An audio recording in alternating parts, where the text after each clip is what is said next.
All right, we're live and we're a little bit late, but the show's Your about to show will start. go live in 5 seconds. 4, 3, 2, 1. Broadcasting live, it's America's longest running national radio talk show on computers, Computer America. Hosted by national columnist Craig Crossman. Look for Craig's weekly column in your favorite newspaper. This show is being beamed nationwide at ComputerAmerica.com. Keep it here for technology news, computer products, guest interviews, and your phone calls. You're listening to Computer America. Hello and welcome into the Computer America Show. It is the nation's longest running, nationally syndicated radio talk show on computers and technology. Computer America is heard around the world and coast to coast. And, for once, I'm your host, Ben Crossman. And, this is absolutely a first in that Craig is feeling so under the weather that unfortunately he had to miss today's show. I think honestly, it's the first show that he's missed in, oh my goodness, months and months and months, if not years. So this is definitely a rare event. Glad you're all here with us and getting to witness this firsthand because it's gonna be fun. I cannot promise train wrecks will not happen, but we're gonna keep them to a minimum. And so let's get a few things out of the way. First of all, of course, welcome in. I hope everyone out there had a wonderful, wonderful Monday. You went to go see a movie, as Craig always recommends, or you went and hung out with family, had good food, good friends, whatever it is you do. So hopefully you all had a good weekend. And today on the show we have Mike Cermak. He is not in his usual time slot. Open mic night was usually Wednesdays, but we are more than accommodating, and I guess some things got shifted around, so we're okay there. And again, if you are listening to this, that means in some capacity you know already where to find Computer America. But for those who don't and you are still somehow listening to this, check out computeramerica.com. There's a listen live button right up there on the I don't know, toolbar, action bar, whatever, search bar. And yeah, second one from the right, listen live. It's going to have the Google Hangouts, the video. I just want to warn all of you, I do not have my usual toolkit of software to display websites, to display movies, and all that kind of thing. So the live video is going to be a little boring for a little while, but you're still going to be able to see our guest face. You will not be able to see my face or any of the cool things that we do. But yeah, check out that. And there's also a link to just listen to the audio. And that, again, is brought to you by Blog Talk Radio. So very cool there. And, there's also a submit a question form. If you don't feel like calling us or, any other contact method, please feel free to send us a message. We'll read it right away and we'll work it into the conversation. Easy peasy. But if you do want to give us a call, I got to be honest with you. I don't think we're going to do phone calls today. Not again, not that the guest has said, no phone calls. Quite contrary. I think Mike is actually very good with tech support and that kind of thing.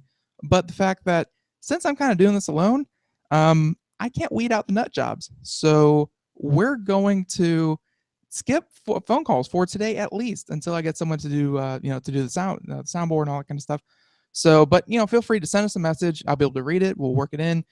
Your voice can be heard. Just your voice cannot be heard. Your message will get through. So, and I think that's just about everything. Again, hopefully everyone out there had a good weekend.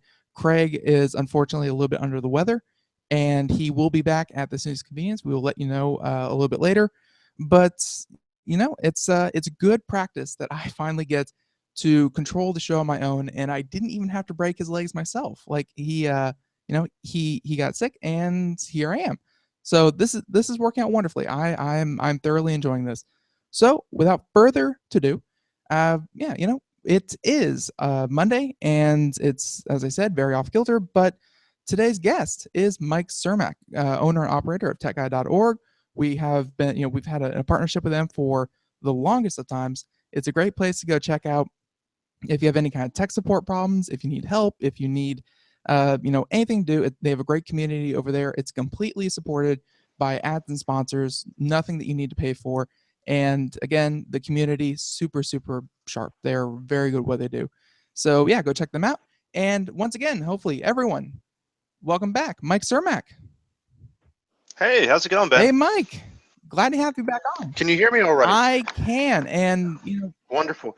Don't you love Mondays where everything goes wrong? You know, Craig gets sick and I'm off, on a weird day and I'm running late and my mic isn't working. You know, other than that, everything's going great. Yeah, I'm not going to fill everyone in on the exact timing of it all, but there's skin of your teeth, and then there's skin of your teeth.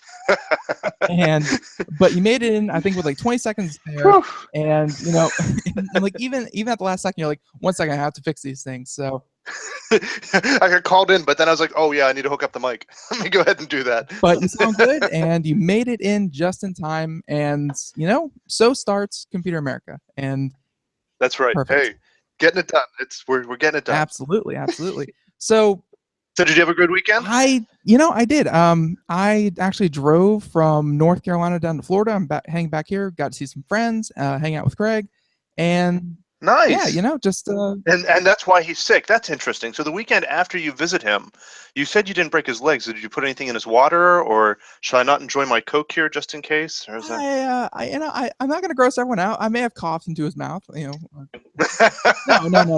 He's the two, I hope, are completely unrelated, and got to spend some time down here in Florida. But no, weekend was good. Yourself? Spend time with the family? Oh, absolutely. Give him my best. We went to see a movie. It's not often with with kids running around that I get to go see a movie, but I went to see Don't Breathe. Don't Breathe. And do not recall. Yeah, it's the horror movie where the three kids break into the blind guy's house to try to rob him. And spoiler alert, it doesn't go well for the three kids. So it's like a Mr. Miyagi kind of situation where, even though he's blind, very competent, I bet. Yeah, it was a very good movie. I really enjoyed it. I really did. The 5-year-old not so much, but I really enjoyed it. Just kidding. That's a joke. I'm just kidding. Right. So 5-year-olds welcome, but probably not going to enjoy themselves for sure. No, I just left him in the car. Windows up, I hope, definitely. No, it's terrible. We shouldn't joke about such things. That's awful. Do not leave We're terrible people. Do not leave kids in cars. That's you don't know where they're going to go. They have a mind of their own. So that's right. Right. So again, good weekend. So whenever Mike comes on, of course, usually open phone lines, but today open message lines. Feel free to send us a message. He's very good at that kind of thing. But whenever Mike comes on the air, we also talk about whatever piques his interest, whatever piques our interest, and usually somewhere along the month, between visit to visit, let's be honest, Elon Musk piques our interest more often than not between Tesla and Velocity. He's an interesting guy. He's doing interesting things. I won't lie. So yeah, so I don't know if you want to start with the new Tesla. I don't know if you want to start with some smart home technology. I'm gonna. Yeah, there's so many places to start with Elon. Let's talk about the new Tesla and get that out of the way. Perfect. Tesla just announced last week, to no one's surprise, that the new P100D Model S is now available. So the Model S, for those who don't follow Tesla as close as Ben and I do, Tesla makes several cars. They originally made the Roadster, which they no longer make, which is the two-seater sports car. Now they made the Model S, which is what I have, and they make the Model X, which is the crossover SUV type. And hopefully in the next year or so, they're going to start shipping the Model 3, which is the more inexpensive $35,000 model. Yeah. Go ahead. I was gonna say that they call it affordable, but it's still somewhere in mid-range. Like it's not your 1800 Honda Civics or something like that, or anything like that. It's still 35,000. But for a brand new car that you don't have to buy gas for, it's brand new electric car. I mean, and the Model 3 is still very sporty. So. And what's going to happen is it's just a matter of time then that, whenever the Model 3 comes out in the next year or so, then, 5 years after that, there's going to be a nice used market for Model 3s. Right. And the price is just going to continue to go down. It's kind of amazing how quickly it is going to happen, assuming that Model 3 comes out when we expect it to. And the announcement last week is exactly the opposite of that. Instead of being more affordable, this is the least affordable version, and which has a few people criticizing Tesla, especially those who don't follow enough to know that Model 3 is coming out. But so the new one is a Model S. which is the same as what they've been offering since 2012, and a very similar, body and frame. A four-door sedan with seating for 5 adults and optionally for 2 children in the back, which is kind of an interesting thing we can talk about too. Right. But this new submodel of the Model S has always been separated by the size battery. So I own a Model S 85 because it has an 85 kilowatt hour battery. And there's been a Model S 60, a Model S 85, a Model S 70, a Model S 90, and now as of last week, there's now a Model S 100, and it's actually a P100D. The P means it's a performance version. It has a little bit faster motor in it, electric motor, to be able to get that 0 to 60 speed up. And the D is dual motor. There's actually a motor in the front and a motor in the back. So it's all-wheel drive with 2 separate motors. And so this is a P100D, has a 100 kilowatt hour battery, performance version with 2 motors. And this thing goes 0 to 60 in 2.5 seconds, which is really, really fast. Yeah. Yeah, it's actually the fastest production car that you can buy right now.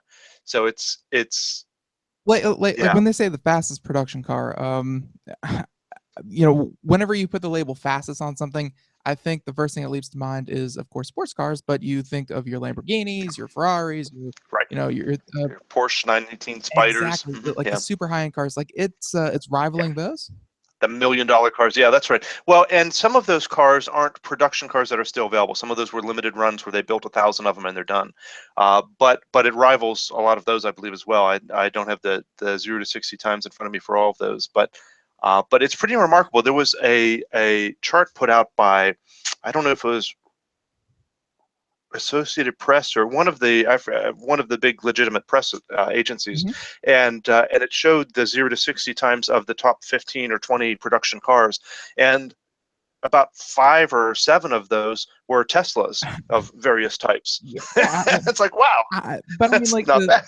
the idea of an electric car, though, like that's kind of one thing that puts it up there. Rivaling a lot of those is that with electric cars, you mentioned it on a previous show, you just get all torque. Like you don't have to fire up the engine, you don't have to think That's about right. fuel injection. Like it's kind of like And a you go don't kart. have that delay of the engine having to get up to speed and sending it to the transmission that sends it. It's there. You Right. just have the instant power, and it's remarkable, especially at 0. I mean, it's just remarkable how much of a kick you get. And it's incredible.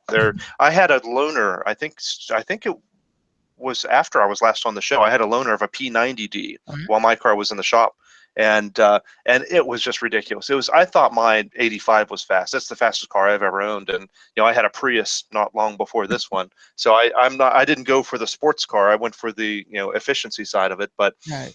And this car is much faster than I would ever need. And I drove this P90D though, and I was like, I could almost feel my retinas detaching as I gunned it. I was like, this is necessary. Right. And so Your now ears they've built a touch. car even faster. Right. Your ears touch that as you stop on that thing, and and Tesla knows it. I mean that's why they have the option. Probably $5,000, but still they have the option of the ludicrous mode. That Right. if you want to feel that thrust, that is really you can only get in an electric car. Then they'll put in ludicrous mode, and they'll give you that 2.5 seconds. Yeah, which is insane. I mean, it's there's no reason for anyone to ever need that, but it's cool that they can do it. But and part of it is that it also has broken, and I think for the most people in the U.S. know now that electric cars don't mean slow cars because of Tesla. Right. Because a couple of years ago, and even a lot of people I still talk to today, I would tell them I have an electric car, and they would say, "Oh my, can you get on the highway with that? How fast can it go?" And it's like, yeah, it'll go on the highway. That's not a problem. Like, I it's mean, faster than yours. you kind of have to blame the efficiency side of But it, because a lot of car manufacturers, when they were first getting into the idea of electric cars, the only reason to put electric in a car was for fuel efficiency. And of course that means you get it in the 4-cylinder engines and right, really lackluster performance cars, but you get that fuel efficiency. And Tesla, right. that's what made Tesla famous, was they made electric cars that didn't suck.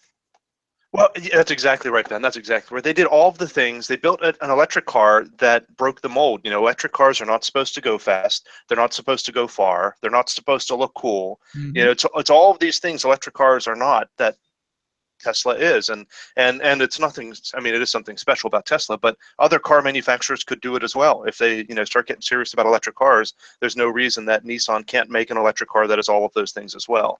And that's what I'm excited about. I'm hoping to see more and more manufacturers start to get on this and do that. But Tesla has definitely led the way, and the only reason we're even talking about this as a possibility is because of them. Right. Yeah. And before I even, I stopped myself from getting on a segue from Leco or whatever, the TV manufacturer is. They said they're opening up like a huge battery manufacturer in China. Oh, That yeah, would yeah, get yeah. into the electric car market as well.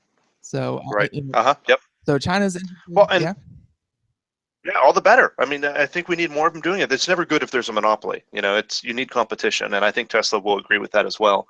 And I'm surprised though that other manufacturers haven't. I mean, we have these big car manufacturers who are capable of and have, the ability. They just have to put some money into research and development. They have the capacity to build really good cars really well very quickly. I mean, they have this manufacturing capacity that's really remarkable, and if they were to decide to take this seriously, I think they could really give Tesla a run for their money. The biggest thing Tesla has right now, I think that differentiates themselves from other people who might enter this market is the charging infrastructure. That if you want to drive any kind of distance on an electric car, you really want to use the Tesla superchargers. They're just so fast and free and in great locations. That's the biggest differentiation they have. But even that, if an auto manufacturer really wanted to be serious about it, I don't see why they couldn't say to all of their dealerships, okay, you're going to put a charging station in your dealership. We'll pay for half of it or all of it or whatever. But I mean, they need to compete. Not even that. I mean, let's face it, if you pull up to a gas station, odds are there's one right across the street, one across the other street, four-way intersection, there's one on every street corner. That's just the way that gas stations are. Take Ford or Nissan or, whatever big car manufacturer. Let's say they want to, retrofit or adapt a gas station and say, hey, be half gas, half supercharging station. Yeah, sure. Fast And charging, yeah. they'll cover it. Like, I feel like there is the infrastructure, but that's another thing that Tesla really overcame very, very well. Yeah. And they did it slowly by like, oh, you can drive up and down the West Coast, and now you can drive Right. from one coast to the other. They beat the chicken and egg thing that they had going on, where no one wants an electric car because you can't. That's exactly the problem. And that's what I talk about a lot of times with hydrogen cars. I have a good friend of mine, who doesn't like electric cars because he thinks it's holding us back from hydrogen cars. And there's all kinds of problems with that. That's Right. kind of a silly thing. Hydrogen is, cars are much less efficient than electric for lots of reasons, and there's lots of problems with that. And where does the hydrogen come from, and all that kind of good stuff. But the biggest problem of it is exactly what you said, the chicken and the egg, that no one is going to buy a hydrogen car if they can't go to a place to fill it up, and no one's going to build a filling station for it until there's cars. Right. And you've got that difficulty there that it's going to be hard to grow. Yeah, and it just takes, and that's why, I think we talk about Elon Musk so much and all his different businesses, is that he, yes, he's into electric cars, but he didn't just think, oh, I can build an electric car, but he built Solar City, and then the right, and he looks at it at such a different level than any of us can, because everyone was thinking, well, who's going to build an electric car? And he's thinking about the electric car plus the charging infrastructure, plus where that power is going to come from, plus how we're going to store that power, plus how we're going to go to Mars. Like what? Yeah, I don't know. I don't know how many billions of dollars you need to like sleep on to think that high level, but for Elon Musk, it's about $4 billion. Talk about big picture, right? Yeah, and most people who have $4 billion or whatever it is are thinking about their island and their next drink, and he's trying to change the world in a whole different way. I mean, and a lot of people are philanthropists. Yeah, there you go. Are donating their money to good things and trying to stop malaria and good things like that, and more power to them. Someone's got to do that. But to think, okay, I'm going to take these very difficult problems and try to address them directly and invest all of my time and all my money into that is something we should really be grateful for, and everyone should strive for it to some degree. And definitely newsworthy, which is what we love here on Computer America. So yeah, so the P100D is out, and so in addition to being the fastest production car, it's also the fastest electric vehicle that has ever been built. Excuse me, not the fastest. It is the fastest electric vehicle, but it's also the the longest range is what I was trying to say. Right. So this thing can go 315 miles on one charge, according to the EPA ratings. It'll go further than that if you drive slow enough, but on an EPA rated scale, it's 315 miles. 300 miles. And again, we were just talking about the supercharging stations, and those are usually placed, what would you say, about every 75 to 100 Yep, miles along exactly. certain Yep, highways? exactly right, Ben. Yep. So yeah, the longer range is going to make the not just the adoption, but the attractiveness of electric cars just that much better, because I think that's one of the big holdouts that the electric car industry has, is that people look at the electric car and they say, well, yeah, day to day, it's going to serve my needs. I can get to work, I can go to the grocery store, day to day, it can do what I want. But what happens if you want to leave the state? What happens if you want to drive across the country? And that's where people say, that's a big limitation. I don't want electric cars. So, with Well, and P100. Mhm. for some reason, 300 miles has been a magic number for a lot of people. I've talked to a lot of people about electric cars over the years, and they say, well, talk to me when we get to 300 miles on one charge. I'm like, how many miles are you driving in a day? But because you plug it in at night, you have a full charge at the beginning of every day. But Right. your point is exactly right, Ben, is that they're thinking, well, but once a year I drive down to the ocean. And I'm like, well, once a year you can stop for 20 minutes and charge. Like, I don't, Yeah. but but but you're exactly right. That 300-mile thing is a magic number for people. And my car was rated at 265 miles, and so this one goes 50 miles further, but that's a big deal for a lot of people. Definitely, definitely. Uh, And and we're going to continue to see that grow. I mean, that's just a matter of time. right, and again, that's just the advancement of battery technology, and that's of course, uh, and like that's kind of what I wanted to get into. Was you mentioned that you had a P80 or P85? I have an 85. I Yeah. don't have the performance. Mine's just straight Oh, 85. all right. So you have an 85. What is kind of leading to the 85, 70, 60, 100? Is it just battery technology is getting better? Is it that they're fitting more into it? Like, like, is the P100 just kind of 15% wider than the 85? Like, No, I don't think so. The rumors I've heard in the past, to answer the first part of your question, it actually gets complicated and interesting. In the past, there was a 40 kilowatt hour that was going to be built and then wasn't. There was a 60 and there was an 85. And then they changed models around and changed battery chemistry, we think, in the 100. That it's a different type of battery, we think. I haven't heard it officially in the 100, and that it is kind of a testing ground for what they're planning to use in the Model 3. What's kind of interesting, though, is that as they've switched battery types recently, like you used to be able to choose between a 60 and an 85, now you can choose between a 70 and a 90, hmm, and then excuse me, a 70. Boy, now I've got to check and see. They keep changing it too often. But what was interesting is that you could upgrade it. So in fact was that you were actually buying, in some cases, a larger battery than you thought, but you could pay more after the fact to upgrade. So in the case of people who bought a P90D, like the one I was driving a couple of weeks ago, it in fact has a 100 kilowatt hour battery in it. You just have to pay extra to have them enable the rest of that battery. And it was the same case with the 60 that they're selling right now. It actually has a 75 kilowatt hour battery in it, and you can pay extra to upgrade that at a later point. and I think that's a head scratcher for, well, at least for me. I can't speak for a lot of people, but for me, the fact that they're selling one, it'd be like buying a V8, but then they have it chipped to a V6, and it's like, well, Right. you could get, and honestly, with electric cars and battery sizes, if you're buying a Tesla, odds are you're going to want the longer range. It's not like, oh, I don't need, like, you're going to want the longer range. It's very, very, attractive.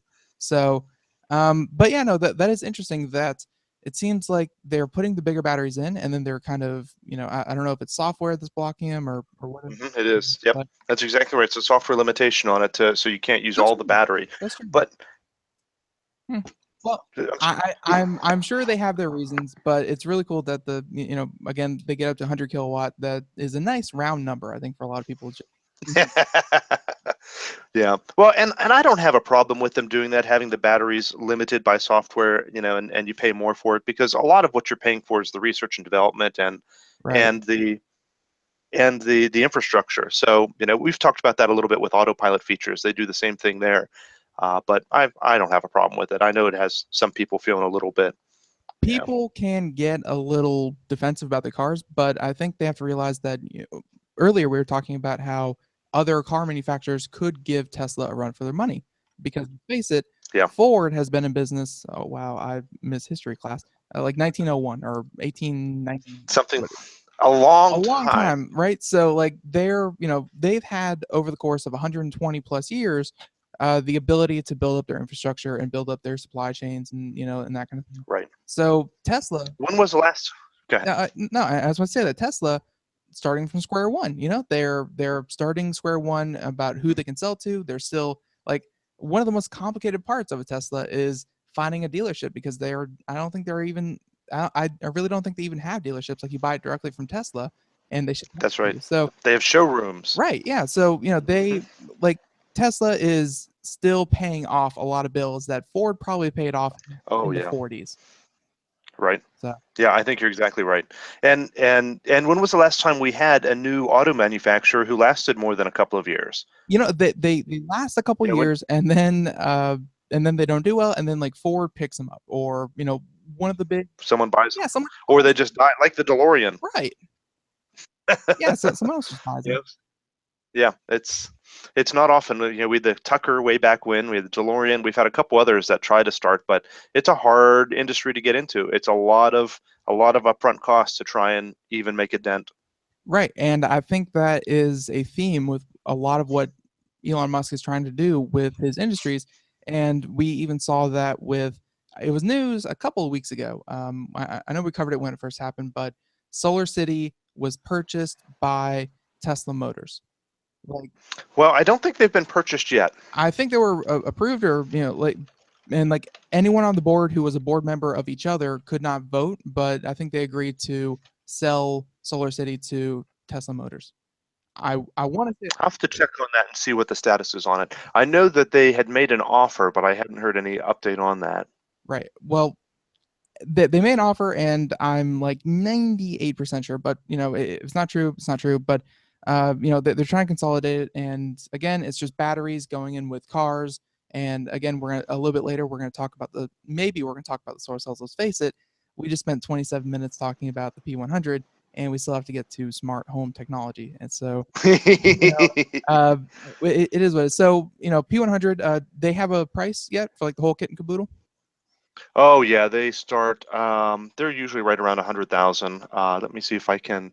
I just switched out of that page because I was researching something. It looks like, by the way, that the FTC has secured antitrust approval for them to acquire Solar City, for Tesla to acquire Solar City, but that it's only one step closer. That they still have a little while to go before it's actually approved, but I think that was one big block that people were worried about whether or not it would get approved. Right. But to answer your question, though, I'm going into the design studio here. So that, do you Craig's credit card on you, by the way? Yeah, get a two-pack. Yeah. So the P100D starts at 119,000. 119. It starts, and of course, starts at, yeah. If you want to add autopilot, that's another $3,000. Premium upgrades for the interiors, another 3,500. High fidelity sound, we got to get that. That's 2,500. That'll bring you up to 131. Oh, okay. That's not. You got to get the sprinkles when you get to Sunday. It's not. Are you right? Yeah. If you're gonna spend $100,000, you might as well spend 130. Definitely, but it's definitely nice to see that Tesla hasn't forsaken their roots. I mean, it's good that they're making the Model 3 that is going to be affordable to a lot more people. But it's obvious that either Musk or someone at Tesla said we need to show people that we're still making really, really cool cars. Well, and I think the biggest thing is that they need to make some money if they're going to build this Model 3. I mean, and there's no doubt that they're making a higher percent on these higher end models than they are on the lower. That's true.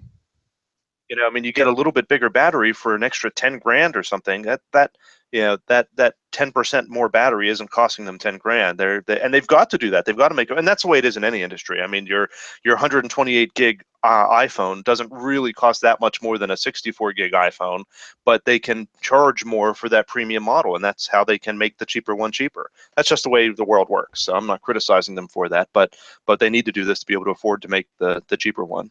No, yeah, we're definitely fans of Musk, but at the end of the day, he's starting a bunch of businesses, and businesses are businesses. He's not starting charity organizations. So, again, I think that's smart. We capitalists, it's kind of what we do in America. So I think it's smart, Yep. and it's fun to see it in a case where it's also saving the world while it's going to make him a lot of money. It's nice when those two things can actually go together instead of the other way around. Absolutely. And who would have guessed it? The first break is upon us. That went by fast. So yeah, hopefully we're gonna leave the Tesla stuff in the first half hour, and the second half hour we're gonna move on to smart home and smart lighting. But Deal. everyone, I hope you join us after the break. A few commercials, and we'll be right back with Computer America. Stay tuned.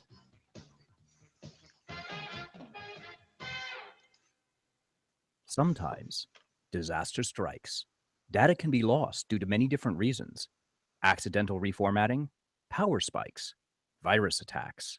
Zero Assumption Recovery provides a suite of highly effective and thorough data recovery software for Windows operating systems. ZA is suitable for home users and small businesses who need a powerful data recovery solution for Windows and Linux file systems. Go to z-a-recovery.com. Sometimes disaster strikes.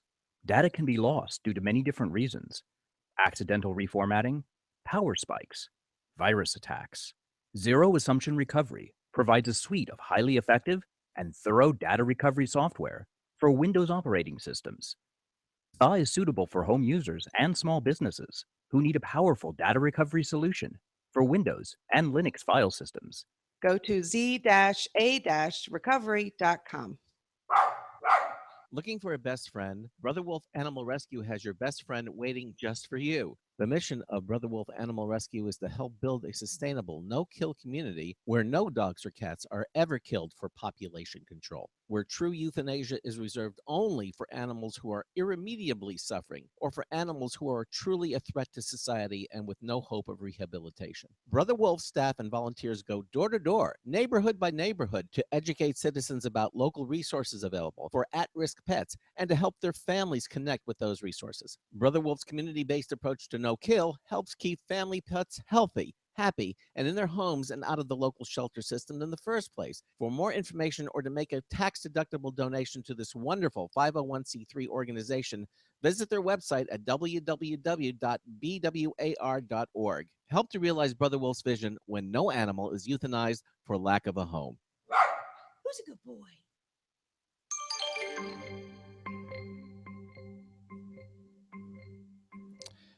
And welcome back to the Computer America Show. It is 32 minutes past the hour. And, normally we have a newspaper bulletin review by Marty Winston right there. But, due to all the hubbub, I accidentally forgot to make them. So, excuse the, the tardiness on that.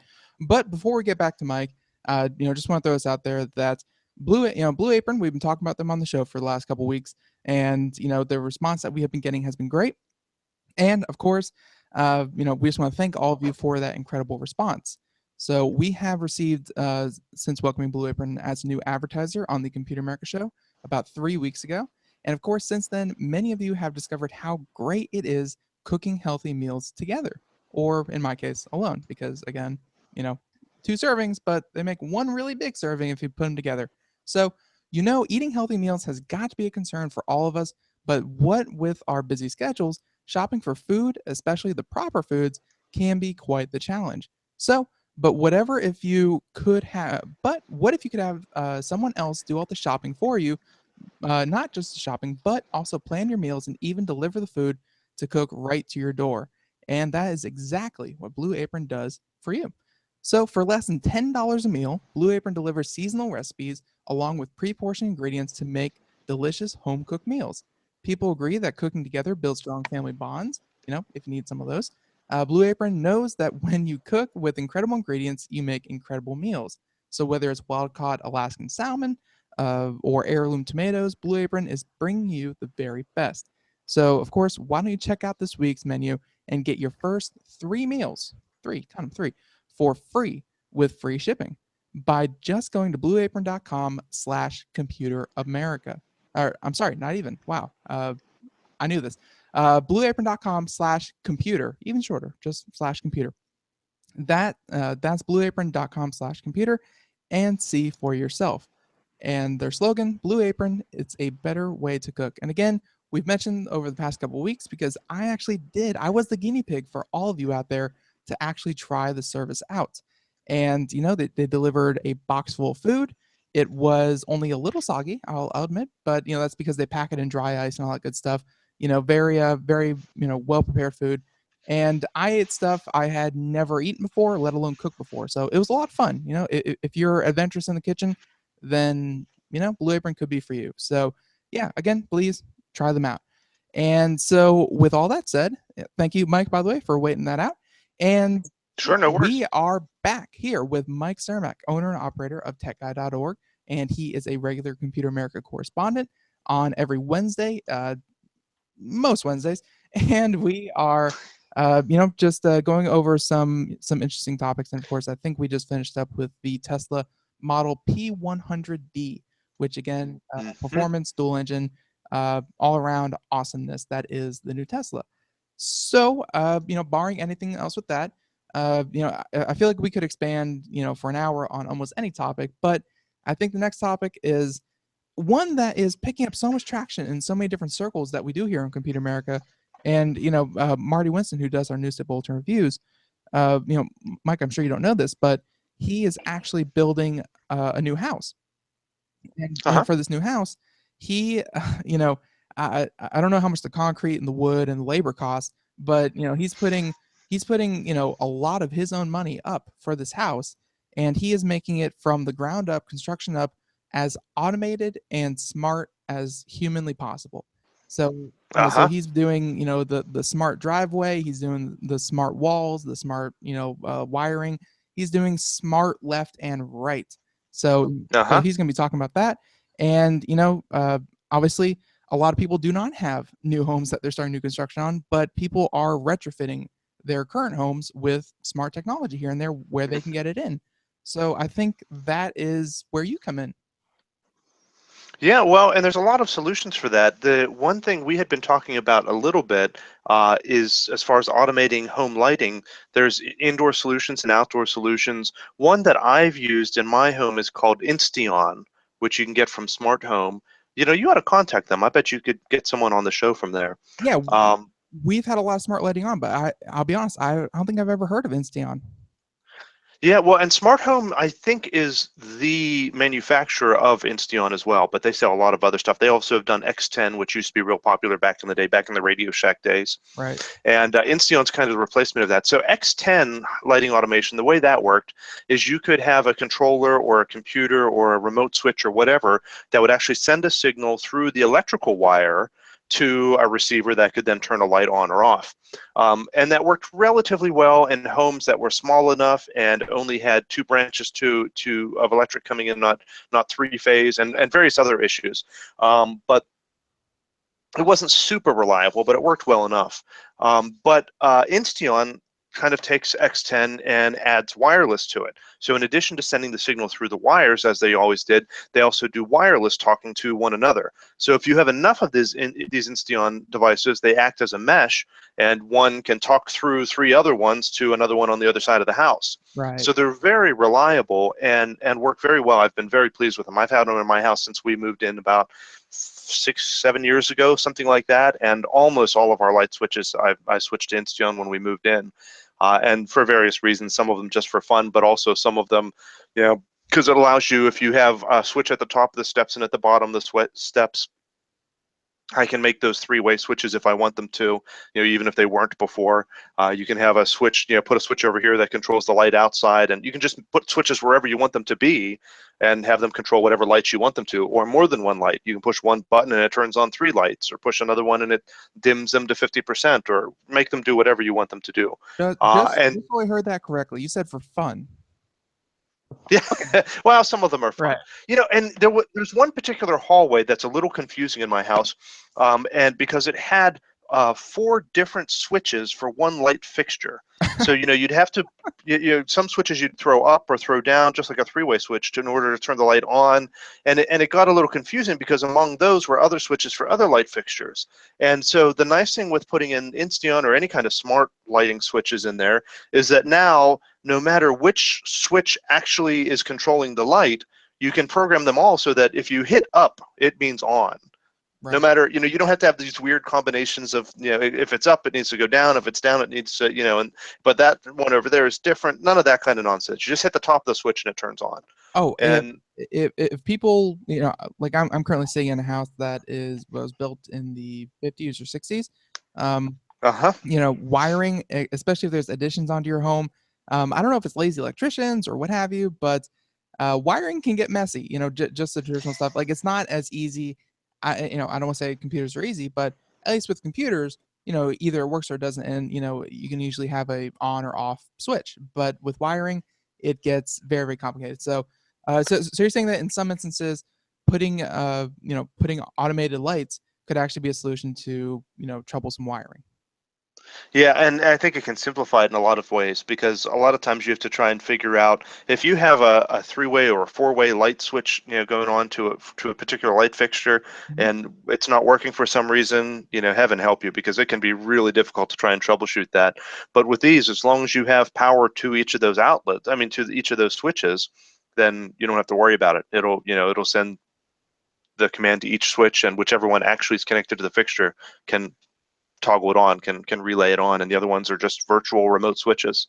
And it Perfect. works really well. It's I've been very happy with it. But the other thing, to your point though, is as far as it not being as easy as computers, it's also high voltage. So Right. so if you don't have any kind of training or experience or whatever in high voltage, you want to do this carefully, or have a friend over who's an electrician, or whatever, or even hire someone to do it. It can be dangerous. You want to make sure you turn off the breakers. You want to make sure you have a tester to make sure you've turned off the right breaker and that there isn't another hot wire in that box that you didn't realize. And you want to be, it's something that needs a lot of respect. Yeah, you only really get one chance to mess up with high voltage. Yeah, you don't Rarely want second. to. You just don't want to. Yeah. It's just not. so, so you want to be careful with that. It's a little different when you're inside a computer and you've got, at most 12 volts there that you're going to touch together. That's, and usually that you're wise enough to unplug the computer before you're pulling cards out. Right.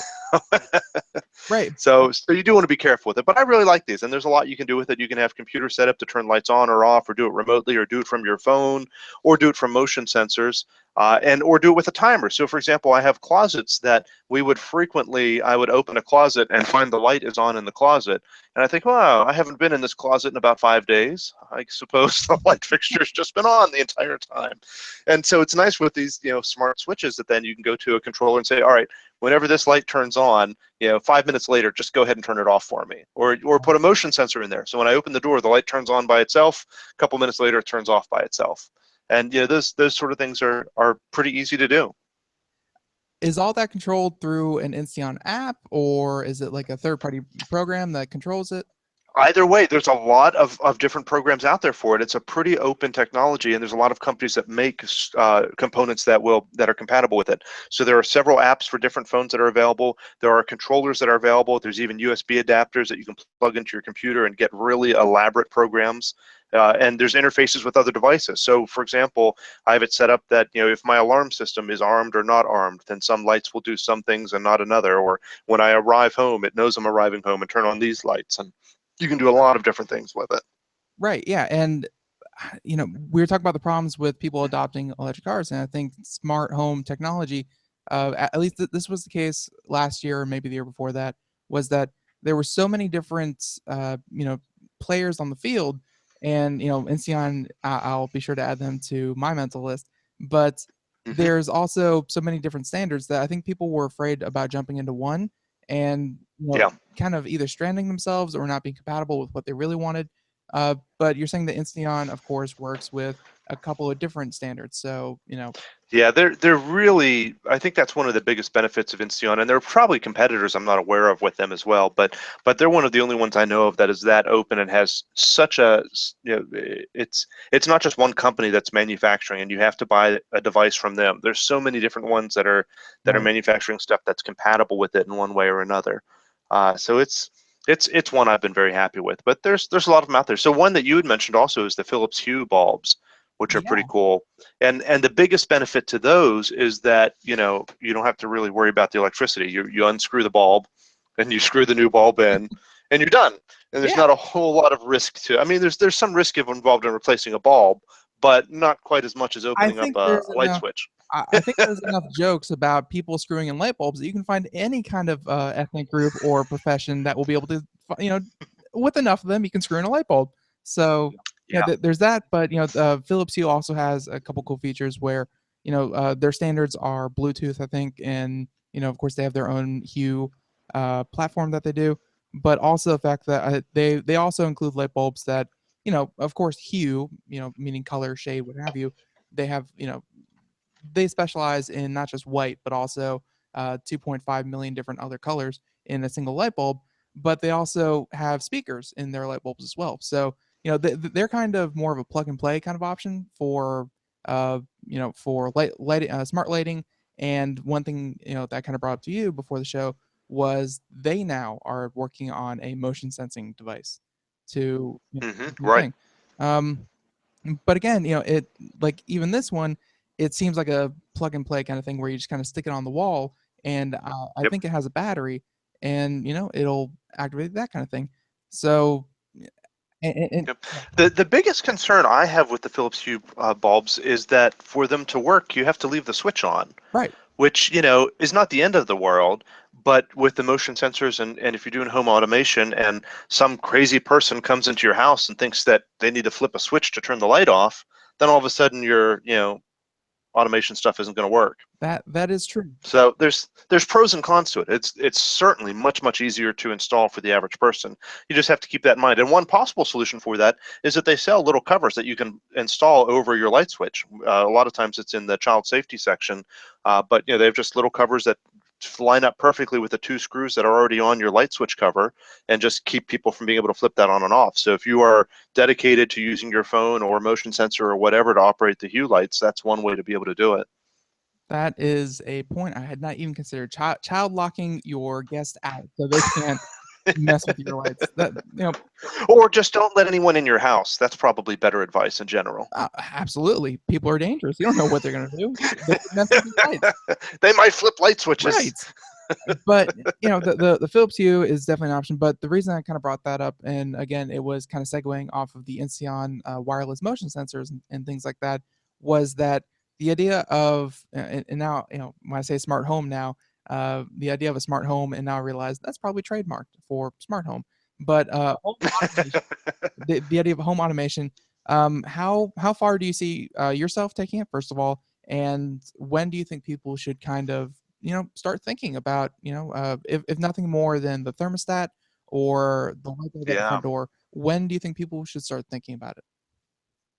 Well, I mean, if you're a geek, you ought to be playing with this stuff already. But the thermostat is a great thing. I've got a Nest at home and at my office and at another building I own, and they're wonderful. And I have it tied into my alarm system as well, so that whenever I get home and turn off the alarm, it tells the Nest that I'm home. And whenever I set the alarm, it sets it to away mode, so it changes the temperature up, and it works really well. And so that Right. section of smart home, I mean, right there, that's saving money as well. That's going to pay for itself in little time. Yeah, and that And then takes no effort on my part. I don't have to remember to set it in away mode or to create a schedule or to do whatever. If I set my alarm and I'm gone for a week, then my thermostat knows I'm gone for a week. right, yeah, and that is one of the big perks. It's not just being the coolest guy in the world to pull out your cell phone, give them the sly look, and say, "Hey, check out what I'm doing." No, one of the big benefits is, of course, being able to, um, hey, save electricity, save light, save money on your lighting bill, on your AC bill, whatever it may be. You're saving money. Yep. And I think whenever you're looking at smart home things, whether you're talking about motion sensors or lights or HVAC or whatever, I think you want to keep user interface in mind as well, especially if you're not the only one living in your home. Ben, as far as I know, is a bachelor and by himself can do whatever he wants. But in my house, I've got my wife who is not as a computer geek by any means, and and I'm gonna have kids and friends and whatever else are going to be around. And so, the fact that I can set it in such a way, going back to the HVAC example, she sets the alarm every day before she leaves, and without even knowing it or thinking about it, she's also changing the temperature. And just that you can make it that. I think the best thing about smart houses or smart home type or home automation stuff is when you don't even know that it's happening. Right. that you don't have to pull out your phone and do something. You don't have to do, it's just so seamless that you don't even realize that it's happening. That you walk into a room and the lights come on, or you walk outside and the lights come on. And these sort of things can happen, but as seamless as you can make it, I think that's really where the benefit is. Right, and we've seen entire companies spring up from that. One of my favorites is, of course, if this then that, IFTTT. Yeah. And it's all about, hey, you do one thing and another automatically happens. And of course, they work with geofencing. They work with, if you do something with something else, that's all the beauty of smart devices is, hey, if you leave, if you lock your front door with your smart lock, then odds are, hey, you're not home, you're not going to be home for a little while, and we can turn the AC up to 78 instead of 72. Just Right. just that simple. Yep, that's right. And you can imagine how you could continue to integrate that. I'm sure people are getting much more, involved in that than even I have. But there's a lot of opportunity there to increase efficiency and also comfort and safety and and convenience. Right. Yeah. And again, we are seeing so many different products. We're talking about lights right now, but of course, we could have an entire different show on doorbells and peepholes and whatnot. Yes. We could do smart. We already said thermostat, smart appliances for the kitchen and dishwashers and things like that. I mean, the list goes on. I think every single appliance company in the world, like really, their higher end models, and of course, just like Tesla, what used to cost $100,000, they're trying to squeeze into the model, into the Model 3, so 35,000 more affordable. Right now with appliances, what's in their highest model, in 5 years is going to be in their lowest model. But hey, Right. smart appliances are only going to get smart. Like there's going to be a point where you can only buy smart appliances. You can only buy a smart doorbell. Yep, you're right. It's not really going the other way. So, all right. Yep. So, yeah, unless you have anything else to go with smart homes and things like that, we had one more little topic that I wanted to cover. I found this really cool article about data storage, and it seems something so basic that when we covered it, I don't know, probably 5 years ago or whenever last time we did data storage, it seems like something that doesn't really change that much. But let's face it, we just did a story about a 17 gig solid state drive and I think a 35 I said gig terabyte, a I was 17 going to say. solid state drive and a 35 terabyte hard drive, a traditional hard drive. So I mean, this data storages are getting huge. I thought it'd be kind of cool to talk about just what you've seen, because again, you're in the business. Do you recommend portable devices? Do you recommend just whatever is baked into your computer, or cloud? Like, what do you do for data storage? It just depends so much on the particular application and on exactly what you're trying to get done. So when you're talking about data storage on your computer, most people immediately think of their hard drive that's already in their computer. That's where you store most of your stuff. And for that, there's no question you need to use solid state hard drives these days. I am such a sucker for solid states. My guys, my technicians who work for me here, make fun of me because every time we do a proposal for an upgrade of anyone's computer ever, it always includes a solid state drive. There's just no exceptions. Well, it's just going to speed it up, right? Yeah. There's no reason not to. They're so cheap now and they're so fast. The benefits are we've talked about solid states before. I mean, they're so fast. They're so much more resistant to damage and no moving parts, and just there's no reason not to. So solid states are great. Now the different types of storage, the other thing you can also look at is cloud storage, that if you want to be able to access that information from a bunch of different places and synchronize it or have multiple people accessing it, cloud is the way to go. The article we were talking about here, though, is a lot about external storage. So there's a couple of cases that I can think of where you would do a lot of external storage. If you have a lot of data you need to store, more than what your computer is capable of holding. For example, if you do video editing, or if you just like to rip a bunch of videos and have a bunch of, I'm going to assume, legal videos on your computer. Absolutely.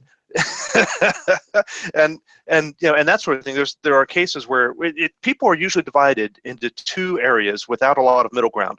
Either they use very little storage because everything's online anyway, and they basically have a computer just to connect to the internet, or they use terabytes and terabytes because they keep everything. And there's just not a whole lot of in between anymore. Right. So it's kind of interesting to see it. So for a lot of people, they don't need to even think about this. The other side of external storage that I like is also for backups.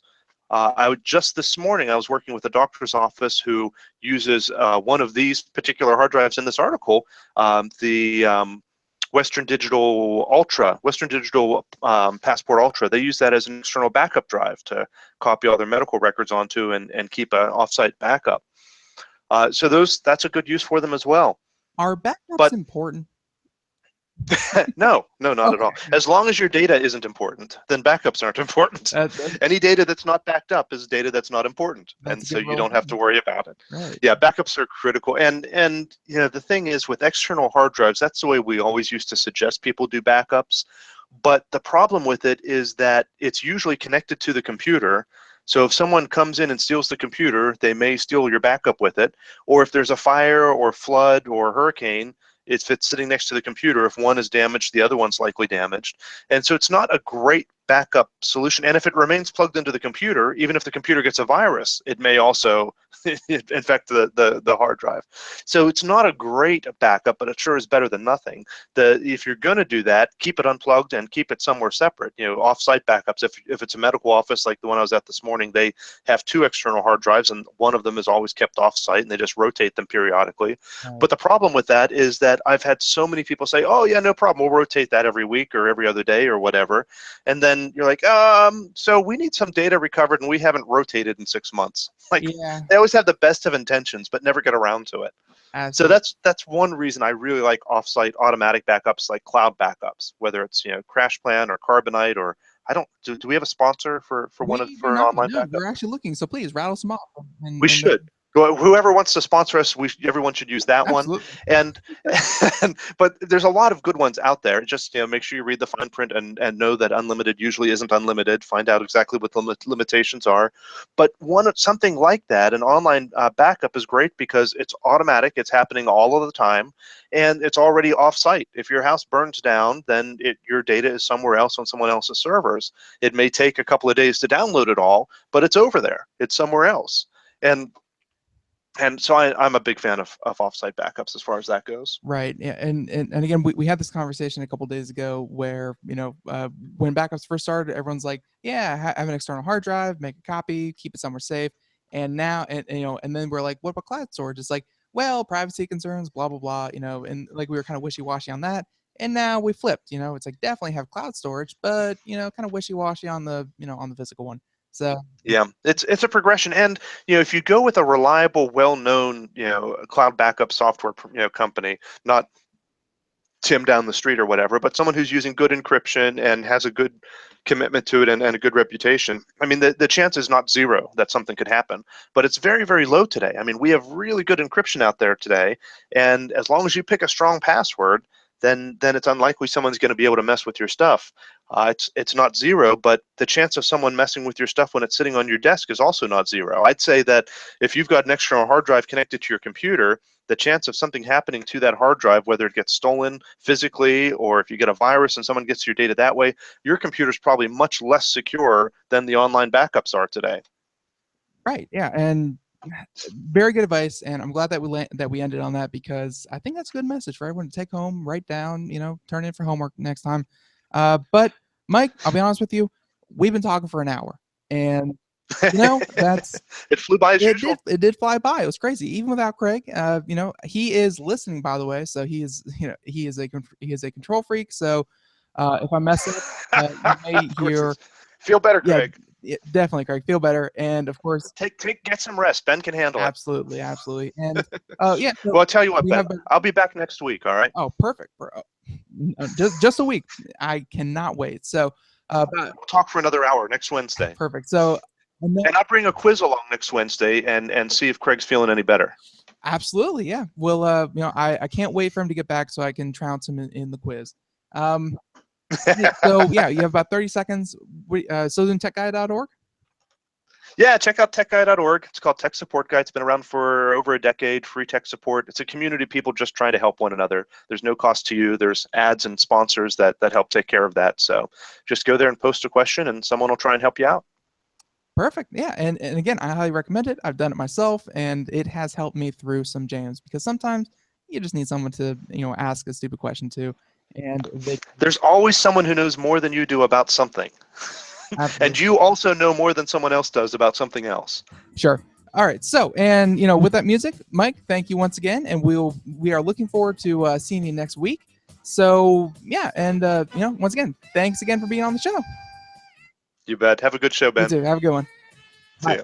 All right. So, and also, I believe I just messed that up. So we're actually gonna stop that. But, folks, that's actually like the show ending theme, and it's just the first hour. We promise we have another hour, and yeah, we will get back to what we were doing in the second hour, where we do computer and technology news, brought to you by Slimware Utilities, and of course, that starts in about 20 seconds. So, folks, stick around. Again, if you're just joining us, computeramerica.com, you'll be able to hear the live show. You'll be able to hear, or you'll be able to see the live video. Of course, right now, not a lot going on there, but it's just another way to catch us. So, folks, stay tuned, and we will have a whole nother hour of the Computer America Show right now. Broadcasting live. It's the only national radio talk show on computers to air every weeknight. Computer America. Hosted by national columnist Craig Crossman. The first hour's behind us, but there's still more of tech news, tech talk, and your phone calls. We're being beamed nationwide at ComputerAmerica.com. You got computer problems? Bring them on. You're listening to Computer America. Computers run the world, and we run computers. Call us or send us an email to live@computeramerica.com. And welcome back to the Computer America Show. It is second hour, just first hour. We just had Mike Cermak. It was a great hour. Hopefully all of you were able to catch it. But welcome into hour 2 of the Computer America Show. And I am your current host, Ben Crossman. Craig is unfortunately unable to join us today. And, he'll be back as soon as humanly possible. He super loves doing the show. It's been years since he has taken a true day off, and he's just sick enough that he decided, Ben, it's time to do your first solo show ever. And folks, it's only slightly a train crash. Like, it's not a full train crash, but it's things are going. All right. So with that being said, welcome into hour 2, and I think in this hour, we're going to do a full hour of computer and technology news brought to you by Slimware Utilities. And, without any further to do, because, still checking messages. If you want to get a message to us, we're not taking phone calls at the moment. We are, of course, down a person, so we will not be able to, kind of screen who we want to screen. But, if you want to send us a question, go to computeramerica.com. There is, underneath the, listen live tab, there is submit a question form. Submit us a question. We'll be able to read it, and we will get to your question as soon as possible. And hopefully, tech related, that would be ideal. Be it tech support, be it something you saw in the news, be it something you want to know more about. We are more than happy to deal with those kinds of questions. So please feel free to send those in. And yeah, so I think we are going to move on over to computer and technology news brought to you by Slimware Utilities. And I believe we have the bumper music somewhere around here. We actually call it the fairy music. We'll find it in a moment. But without that, let's just jump right into it. So this is computer and technology news brought to you by Slimware Utilities. And our little blurb, today's computer and technology news is brought to you by Slimware Utilities, the official optimization software of Computer America. Visit them at slimwareutilities.com to clean, speed up, and optimize your Windows system. slimwareutilities.com. So now we have so many good stories because so many interesting things have been happening over the past couple days that we have not been able to have a chance to really kind of get to. And I think we're going to lead off with this very first one. This is one that you're probably going to see on a lot of the big news sites. You're going to see on CNN, Fox, what have you. They're gonna have a field day with this one because, hey, this is big news, and this is something that I think a lot of people are really confused about why we don't have it yet. And if you're wondering what it is, well, politics again and technology just fit together so well. But with this politics, it's not about the candidates, but it's actually about the infrastructure behind it. Because if you voted lately, you still have to go to a polling station, you still have to wait in a long line, and you still have to use those systems that admittedly, here and there, they're getting more sophisticated. There's no more hanging chads and there's no more paper ballots, but still, it's not from the comfort of your home and it's not through Facebook. So I think either way, we're not counting it as a win just yet. But when they get more advanced and when technology goes into play, that means there's a chance for, of course, hacking. And we have talked about the insecurity of these systems for quite a while. You would think that they would be as secure as humanly possible. But this story, again, coming today, and we're pulling this one from Engadget, and this from Jessica Condit. This was only published about an hour ago. So, foreign hackers attacked 2 state election systems, and this was again from the FBI. So, the FBI is asking officials across the US to check their own databases for suspicious activity. And this is, again, Yahoo News reports. So, hackers outside of the United States attacked 2 state election databases in recent months, and the FBI is warning voting officials across the country to bulk up security and investigate their own system for similar malicious activity. So, the twin hacks were outed in a flash alert from the FBI's cyber division, and the alert does not say which states were targeted, though Yahoo reports it's likely referring to the attacks in Arizona and Illinois. So, officials in Illinois closed the state voter registration system for 10 days in July after hackers stole the personal data of 200,000 citizens. That is a crazy amount of people who were compromised. Again, the big thing here is it's not just someone walking up and putting in a USB drive and compromising it that way. Although, again, that may have been one of the attack vectors. But the big thing here is that they are very adamant that this was foreign agents. So I believe I read another report saying that all fingers point to Russia, and we'll see the validity of that. But it would not surprise a lot of people that Russia is very interested in in that kind of cyber warfare. So the FBI alert discloses 8 IP addresses used in the hacks and suggests that the attacks were linked, as one of the addresses was used in both intrusions. So the Bureau is investigating whether the hackers attempted to infiltrate other state election systems as well. So they have a quote here saying that, this is again from the alert, saying that, quote, the FBI is requesting that states contact their Board of Elections and determine if any similar activity to their logs, both inbound and outbound, have been detected. Attempts should not be made to touch or ping the IP addresses. The IP addresses directly. So, the FBI does not indicate which country is behind the attacks, though currently the international hacking spotlight is, as I said, on Russia. Russia is believed to be behind a major attack on the DNC that led to 20,000 Democratic Party emails in July. So, the FBI is looking into whether the state hacks are related to the massive DNC breach. And folks, we have it again, where when you add technology into any system, and I know it's not perfect, and I know it's very, very vulnerable, and especially when you're dealing with information that someone has a high interest in obtaining, just like voting records, be it personal information, be it social security numbers, be it voter registration numbers, whatever it may be, anything that someone can get money for. It's not as easy as just securing your Facebook page. It's not as easy as securing your email address. It's just not that easy because they have people who are actively looking at every possibility to get into and steal all that information. So where your email address kind of gets lost in the swarm, the idea that voting records, they don't have that same luxury. They know which organization is putting these files out there, so they're very, very keen on stealing whatever comes out of these voting, that comes out of these voting stations. So definitely not a good thing. And it sounds like the Board of Elections has their work cut out for them to bulk up on security. Although that's like saying, hey, you're going to get shot at a lot, so you might want to put on some body armor.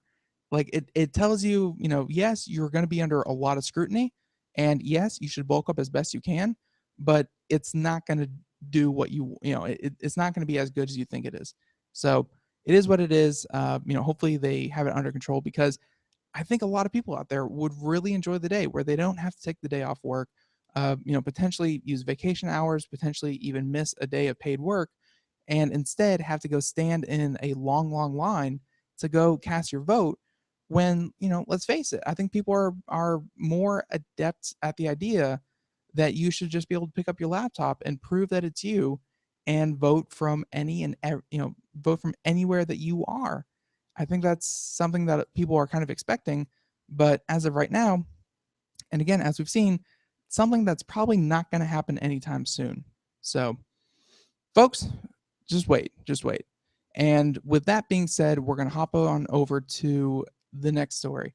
It may not be as pressing as voter fraud or voter files being hacked or things like that, but I think it's still very, very cool, where we are going to talk about, again, it's still a little bit to do with the government, but this time, instead of the criminals trying to get innocent people, now it's law enforcement trying to get the criminals, and turns out it's working pretty well. It's working pretty well, not gonna lie. So this is once again from Engadget, John Fingus, and face recognition. We have it with RealSense cameras from Intel. We have it, Hello Windows, or whatever the option is to sign in with just a smile. But yeah, it's face recognition is going to be in more and more places. Like, do not expect it to go away. Expect it to be actually a feature of a lot of different systems. And New York is leading the way in one of these systems. So this is New York's smarter face recognition catches more ID thieves. Dun dun dun.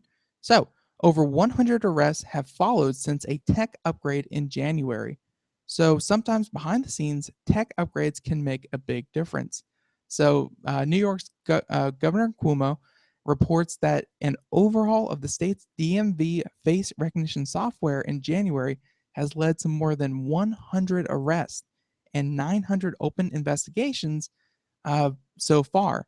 And of course, the trick, the new system checks 128 points on a face instead of 64. So twice as, I would say twice as efficient, but does twice the amount of checks.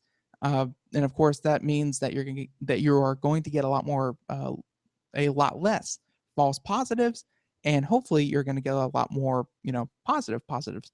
So dramatically increasing the chances that it'll match a photo against a DMV's database. So combine that with the new comparison models, and it's easier to catch identity thieves and fraudsters, such as one man who tried to get a license with a stolen identity in order to evade a suspension. Not good. I feel like if you're suspended from driving, yeah, best not to go give your face to everyone and say, hey, I'm not who I am. So, sucks to be that guy. So, New York, of course, isn't alone in using face recognition in the US, let alone the world. And of course, as Ars Technica notes, there are 39 plus states relying on it in some capacity. And to no one's surprise, it's unclear how many people might be slipping through the cracks. But, however, the data hints that the weak points in the technology are going away, and it may be much harder to hijack someone's ID going forward. And it's one of those things that we talk about, the ever encroaching arm of technology, and love the government, hate the government, whatever the government is to you, there is no doubt in my mind that the government is going to use new technology in whatever capacity it sees could best serve them. So if that means securing your identity so that they don't have to deal with the fallout of someone stealing your social security number, and even if they just do the very basics with facial recognition, as in if they never have to deal with another case of stolen identity, or social security fraud, or any of these things, any amount of money that they put into it is going to save the government man hours, and it's going to save them tons and tons of money, and it's going to save citizens tons and tons of frustration. So they're going to see it as a big perk. Now, they did not say how much they spent on the actual upgrades, and 100 arrests and 900 open investigations ever since the upgrade. It seems pretty good, but it's it may not work out to a good dollar value per arrest, but the technology is only going to get cheaper, and the way that you create it is only going to become more ubiquitous. You already take a photo for your driver's license. They're just going to take that same information, make a facial recognition scan of you, and it's going to be able to protect you. So either way, it's going to happen. It's not really something that you can say, I don't like the fact that they can scan me. um, there's really not a way around it other than don't get a license, because once again, uh, the right to drive is a right. It's not a given by any constitution or anything like that. So if you want the right to drive, then you're going to have to subject yourself to all of that added protection or surveillance, whichever way you feel it. uh, either way, I think it's just cool to know about. And of course, like they said, about 39 plus states are already relying on it to some capacity. So if it's not in a state where you are already, it's coming to a state near you without a doubt. Don't want to scare you, but that's just the way it is. So, with that being said, man, and I could go on. I mean, I have another story here about the Pentagon is using a study to scrutinize the future of autonomous robot wars. And, instead of scaring you folks, I don't think I'm going to do that. I think we're going to move to something a little bit more lighthearted. And how about we get you a little bit excited, a little bit thrilled for what's coming up. And one thing that's coming up that uh, I know personally I'm really looking forward to, because we've done so much speculation about it, that to finally put all of these to bed, I think it's time. So, yep, Apple's big iPhone announcement will be on September 7th. Dun dun dun. Yes, September 7th, you will be able to hear just what the new Apple iPhone is going to include, because like I said, obviously up until now we've been doing a lot of speculation, and either it has the 3.5 millimeter millimeter headphone jack, or it doesn't. And either it has a dual camera or it doesn't, or either it's waterproof or it's not. So speculation finally going to be put to bed. So this is from Popular Science, Mr. Xavier Harding. And yeah, camera focused features and a new Apple Watch could be in store. So just to just to tantalize you folks a little bit, Apple will announce the new iPhone 7 at its September 7th event in San Francisco. So, the company, known for releasing new products in the fall, has saved the biggest iPhone update of the year for next month. And again, it's already I believe, the 29th. So, 29th and the 7th, that means it's only about, 10 days away. Do not have to wait for long if you've already waited this long. So, the company, and of course, so a little more than a week away, iPhone users may see many of the features anticipated from factory leaks and rumors finally come to fruition. So, folks, it's 1 p.m. Eastern, 10 a.m. Pacific time, and again, September 7th. So, by the time we do the show, we will be right in the middle of missing a lot of what they're saying, but we'll be able to cover that almost live as it happens. So, tune into Computer America September 7th. You can bet to some capacity, we're going to be talking about what was announced out there. So, invites were sent out to the press today with nothing else to say but, quote, see you on the 7th, and the Apple symbol arranged in out of focus points of light. So, similar to a camera's effect when focusing on a subject, this could be a hint that we'll see a substantial camera update made to the iPhone lineup, which align nicely with the numerous leaks of a dual camera on the back of an iPhone 7 Plus. And, again, uh, I cannot show you the website, and they have the photo here of what they actually show. It is definitely the Apple logo, and it definitely says see you on the 7th. But yeah, the idea of a dual camera probably going to happen. And we've seen some very, very cool um, camera technology come out of Samsung. Samsung Galaxy S7 has one of the best night vision cameras available on the market. Very, very exciting, and hopefully Apple is going to be able to compete because up until now, not so much. So, of course, the article continues. We may also see the newest iOS 7 device get rid of the headphone jack. That is, again, one of the controversial things about this. A move in this direction could signal a shift across all of Apple's products to get rid of the 3.5 millimeter analog headphone connector.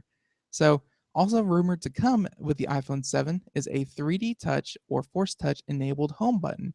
Instead of physically pressing the home button inward, the fixed piece of glass would be pressure sensitive, much like the screen of the Apple Watch or the iPhone 6S. So, of course, they're saying that we may also see a few updates to the Apple Watch, including GPS and a bigger battery, but nothing can be sure until September 7th arrives. So, we will be bringing you updates, and of course, this is again from Popular Science, but I think it's safe to say that Computer America will also be bringing you updates at the same time. And yeah, it's I cannot wait, if for no other reason, to finally hear who was right. To see if you really do get the dual camera, to see if you get the Force Touch, to see if you get the waterproof, to see if the 3.5 millimeter headphone jack, which again, people are not excited about because you get that situation of, well, I just bought these $300 Beats headphones. What am I going to do? Yeah, short of an adapter that goes through your power cable, which again, not ideal in any scenario. Your Beats headphones might be out of date for your iPhone. That's just the way things are. And it's a hard pill to swallow, to know that something that you just purchased or something that you use every single day is now obsolete. But as Craig always says, that is the price of innovation, and that is the price of advancement of technology. So, um, yeah, if no other reason, it gives you one more incentive to switch over to the Samsung Galaxy line. But I'll be honest, I think the iPhone could really use better speakers. That's something that the iPhone, for me personally, has been really lacking. Is whenever I'm working outside, whenever I'm doing something out in the yard or across the room, and I have my iPhone playing music, it's just not. Uh, it's just not good enough. You can't hear it from 10 feet away. So maybe a dual speaker could be just a solution. And if I have to give up all of your guys' headphones to do it, eh, you know, that may be worth it. That may be just what the doctor ordered. So, all right. Uh, so, other than the death of all of your peripherals, let's move on to, how about this one? And again, another from Popular Science. And the FAA has been making a bit of news lately. And I know this may seem, a little disjointed from the Apple thing, and it is, but it's also very cool because drones, we've been talking a lot about them. Businesses really want to use them. And one of the businesses that we talk so much about, they have taken it across the ocean, across the Atlantic Ocean.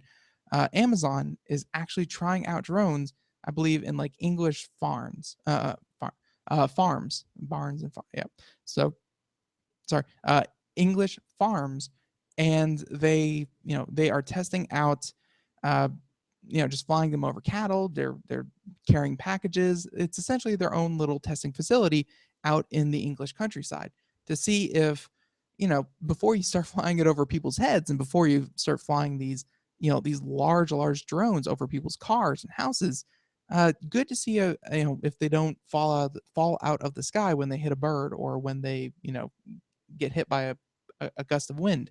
So uh, I guess America isn't too happy that they're losing out on the drone innovation because of legislation. So with that, we are, the FAA clears the way for drone businesses. So, flying low over legislative hurdles. So again, this is from Popular Science, Kelsey Atherton. So, yeah, drone law is about to do something unusual. Today, with the opening of a commercial waiver system by the FAA, legally flying a drone for business is about to get easier. So the drone was announced in June. I'm sorry, the change was announced in June and takes place today. So for people who want to fly a drone for business, there is now a straightforward process instead of a mess of conflicting and unclear rules. So there are two ways to get a Part 107 certificate to fly drones for business purposes. Pilots, who again have to be at least 16 years old, can either take a test or, if they have already have a different sort of certificate, take a flight review course.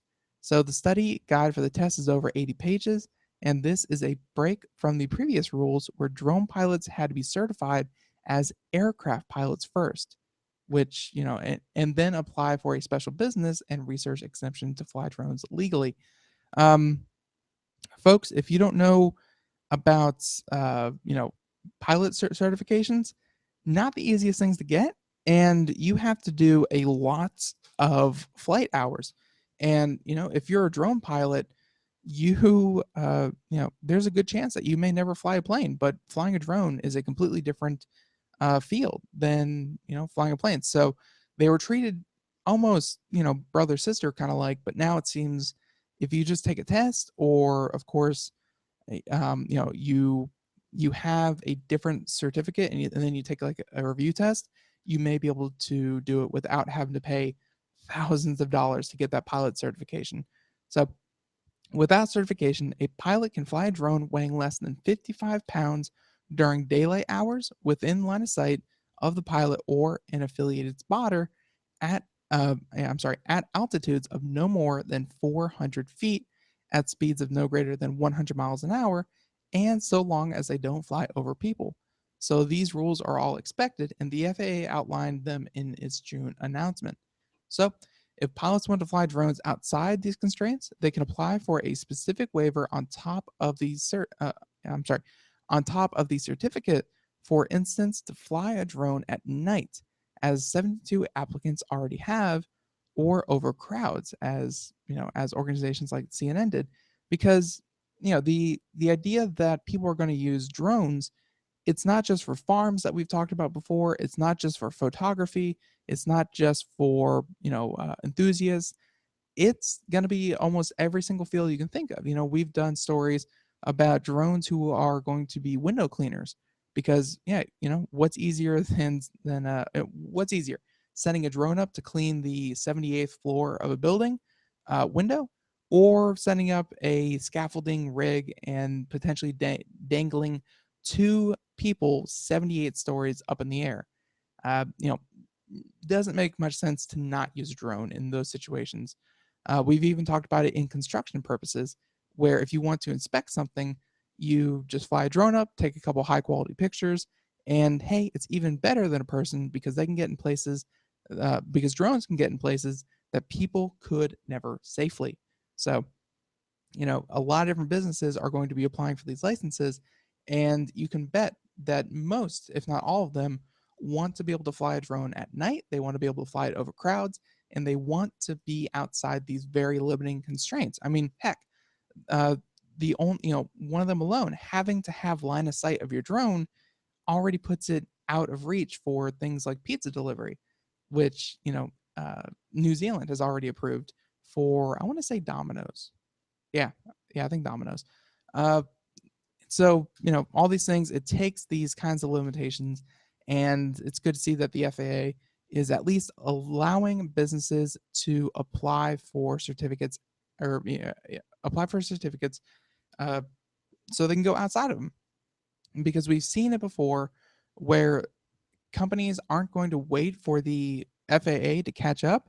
Companies will just go and take their will just go and take their toys to the neighbor's house. That they don't have to wait for the U.S.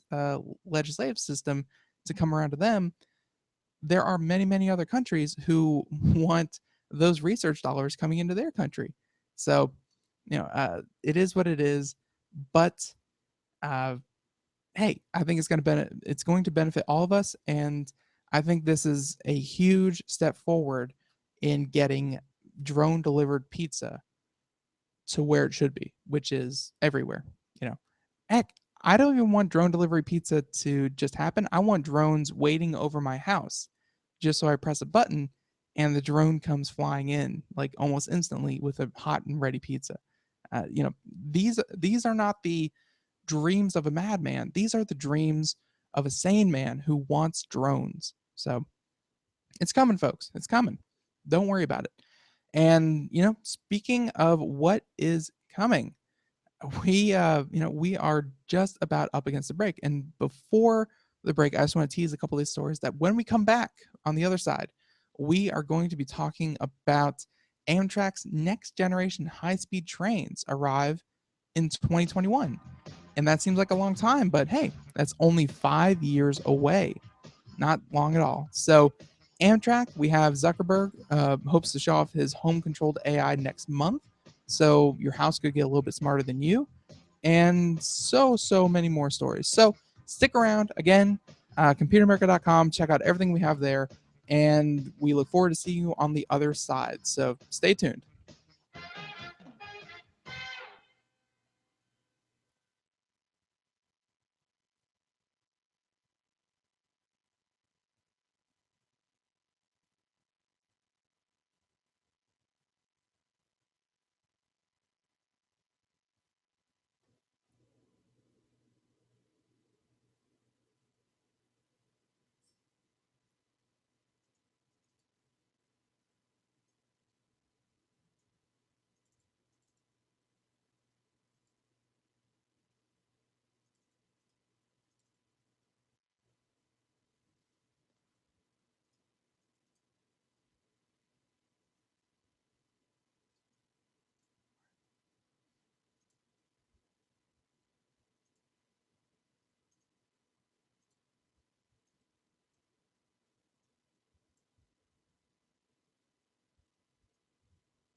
Hi, this is Craig Crossman, host of the Computer America Show. You have important meetings to schedule. Your company's getting ready for its IPO, and you're in charge of the PTA fundraiser this month. So how do you coordinate everyone to be available at the same time? Are you still using emails, phone calls, even text messages to schedule meetings with a group of people? How's that working out for you? Not so great, huh? It's a fact that every day, millions of people suffer from scheduling headaches. Well, with Doodle, scheduling meetings with a group of people is quick and easy. With Doodle, you can easily propose available times to each member. Each one checks off the times that they're available, and then you simply pick the time that works best for the group, all in an easy-to-read display that integrates with your existing calendar. Nothing could be more simple. Give Doodle a try for free, and like millions of Doodle users, you'll truly see how easy it is to find the perfect date and time for all your meetings. That's www.doodle.com.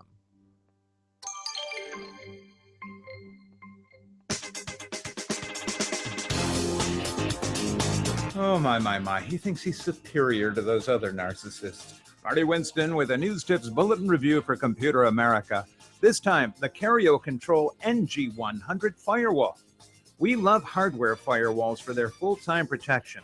And the new Carrier Control, K-E-R-I-O, the Carrier Control NG100 Desktop Firewall is a surprising amount of power, like with an Intel dual-core CPU, plus versatility, all in a package as small as a stack of 3 CD cases. It can split an incoming WAN connection into 2 separate networks at LAN 1 and LAN 2, and a USB port lets you store and recover your configurations. So bottom line, when you need hardware level protection plus versatility, a Carrier Control NG100 Desktop Firewall is an inspired choice. Marty Winston, News Tips Bulletin for Computer America. And welcome back to the Computer America Show here, 33 minutes past the hour. And see, folks, I have that part down to a T. You know why? Because that was my job. But now, fortunately, it is now all my job. So, again, all the kinks, all the bumps will be worked out at most by tomorrow. But, again, bear with me. We are doing well. We are working through this. So, we are continuing to do computer and technology news brought to you by Slimware Utilities. It is 33 minutes past the hour, and we just finished up with a story about how the FAA has cleared the skies or at least cleared the way for the skies to be filled with drones that will, of course, make the sky unclear. But I think it's a future a lot of people want. Personally, I'm a huge fan of the idea that you order shoes from Amazon and you order pizza and you make the drones race to see who gets you your items first, your food or your shoes. Exciting stuff. So moving on, we are going to move on over to the Amtrak and the next generation high-speed trains to arrive in 2021. And it's such an interesting idea because we have been talking about things like the Hyperloop by Elon Musk. Well, he came up with the idea, but then farmed it out to a bunch of other teams to see how far they could go. We have farmed it out to, or he farmed out to things like Hyperloop One, who just tested their first engine, and the engine's going well. That's definitely doing well. But one thing that might be a good in between, from between now and Hyperloop, is the idea of high speed trains. And we have heard the high speed trains of Japan. We've heard high speed trains overseas, where they're magnetic levitation trains, and they travel hundreds of kilometers an hour or hundreds of miles an hour, and are able to ferry people. What would take someone maybe a full day to drive by car, they could do it in half an hour, 45 minutes to an hour in a high speed bullet train. It's it's a pretty common idea, but it's an idea that, let's say going from New York to DC, instead of it taking, half a day with all the traffic, imagine just hopping on a train and it being able to, ferry you away in 15 minutes later, you're in DC. It it kind of brings the whole world, a little bit closer. It's much easier to do what you're trying to do. So anyways, Amtrak is trying to make themselves relevant again, let's face it, because hey, trains haven't been the most desired form of transportation ever since the automobile. But Amtrak is trying to make a comeback by saying that Amtrak's next generation high speed trains arrive in 2021. And they have key improvements to 4 major stations. So this is once again from Gadget, Andrew Dalton. And while Amtrak is perfectly fine way to travel, especially on the eastern seaboard, the country's publicly owned rail company doesn't exactly have a high-tech reputation. That will change in the next few years thanks to a massive $2.45 billion loan. It's a lot of money. With the significant company plans to invest in 28 next generation train sets and significant upgrades to the northeastern corridor. So, about $2 billion of the federal loan, which Vice President Amtrak Joe Biden announced Friday at his home station in Wilmington, Delaware, will be put towards those new train cars. So, which will boost the Acela fleet by 40% when they enter service in 2021. So, according to Amtrak, the new trains will offer 1/3 more passenger seating, more outlets, and USB ports, improved Wi Fi quality. And the author underscores the importance of finally better Wi Fi quality and top speeds of almost 200 miles an hour. And again, for comparison, Japan's high-speed rail lines top out at 200 miles an hour. To put a very specific number on it, Amtrak's new high-speed trains, uh, they have a top speed of 186 miles an hour. So we are within, I don't know if 14 miles an hour is spitting distance, because that's the speed, but we are within spitting distance of the high-speed rail that Japan is oh so proud and oh so known for. So, thanks to a lighter, more aerodynamic design, the new train should also cut energy consumption by about 20%. So, the trains will be 95% made in America and built in New York State by Alstom, or I'm sorry, Alstom. There we go. So, as for the $450 million of that federal loan, the company will be putting the money towards revitalizing 4 stations, including Union Station in Washington, D.C., and Penn Station in New York City, as well as much needed infrastructure improvements between DC and Boston. And, it's such a big corridor. I know it's not the one that people are expecting to be able to travel from the East Coast to the West Coast in a matter of minutes or even a matter of hours, but being able to travel from Washington D.C. to Boston to to New York City to wherever you want to go, at least traveling between those four major cities, it's going to make a lot of commuters, really think that if these trains are on time and if these trains are reliable, then maybe a 45-minute train ride, and maybe an hour commute from Boston to New York or from Boston to DC, maybe that's not too bad. And besides the job prospects, you're going to share a lot of money with people taking weekend trips. You're going to share a lot of people who maybe heck just want to go to New York City for the afternoon. It's all possible with these faster trains. I am a huge proponent of better transit. And when you throw things like hyperloops at me, when you throw things like really cool trains, yeah, I'm all over that idea. I love the idea that you can get off work at 5 p.m.